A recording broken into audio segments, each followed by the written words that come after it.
हरियाणा के स्वास्थ्य एवं गृह मंत्री अनिल विज कोरोना से संक्रमित पाए गए हैं। विज को देर रात बुखार आया था, साथ ही बॉडी में दर्द की शिकायत थी, जिसके चलते सुबह जब उनके कोरोना सैंपल लिए गए, जिसके बाद उनकी रिपोर्ट पॉजिटिव आई है। विज के पॉजिटिव होने के बाद कहा जा रहा था कि कोरोना वैक्सीन के ट्रायल की डोज लेने के बाद भी विज पॉजिटिव हो गए। इसके जवाब में civil surgeon doctor Kuldeep Singh का कहना है कि विज को अभी 15 दिन पहले ही कोवैक्सीन दिया गया था, जिससे एंटीबॉडी बनने में 42 दिन लगते हैं। यही वजह है कि कोवैक्सीन लगने के बाद भी स्वास्थ्य मंत्री पॉजिटिव हो गए हैं। मंत्री जी का आज सुबह एक टेस्ट हुआ था, रैपिड एंटीजन से टेस्ट हुआ था, उसमें वो पॉजिटिव आए थे।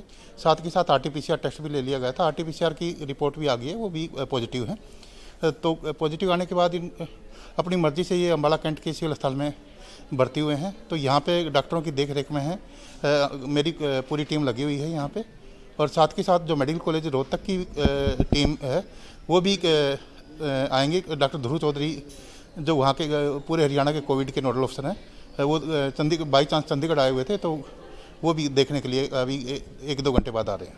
तो सर कोवैक्सीन दिया गया था, उसका देखिए कोवैक्सीन 20 तारीख को दिया गया था, आज 5 तारीख हुई है। 15 दिन में कोवैक्सीन का कोई रिजल्ट, किसी वैक्सीन का कोई एंटीबॉडी नहीं बनती, चाहे कोई प्रूव्ड ये हो, ये तो अंडर ट्रायल वैक्सीन थी।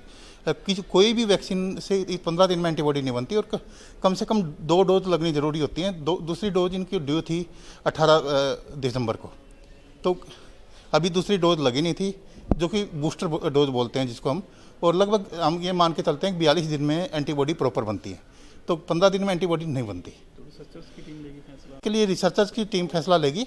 मोस्ट प्रॉब्ली सेकंड डोज नहीं लगेगी। तो अब कंडीशन कैसा है? बिल्कुल स्टेबल है, नॉर्मल है, ना कोई फीवर है, ना कोई सांस लेने में कोई तकलीफ है, हल्का सा सिर दर्द है, और कोई नहीं, कोई ऑक्सीजन पर नहीं है, ऑन एयर। बता दें कि पॉजिटिव रिपोर्ट आने के बाद अनिल विज अपनी मर्जी से सिविल अस्पताल में ही भर्ती हो गए हैं, जहां उनकी हालत स्थिर है। उनकी जांच के लिए कोवैक्सीन की रिसर्चर टीम भी अंबाला पहुंच गई है। बता दें कि विज को 20 नवंबर को ही कोवैक्सीन की डोज दी गई थी और अगली डोज 18 दिसंबर को दी जानी थी। फिलहाल विज डॉक्टरों की निगरानी में हैं और अब देखना होगा कि उनकी ऐसी हालत को देखते हुए रिसर्चर टीम उनकी 18 दिसंबर को कोवैक्सीन की अगली डोज देती है या नहीं। अंबाला से अमन कपूर, पंजाब केसरी टीवी।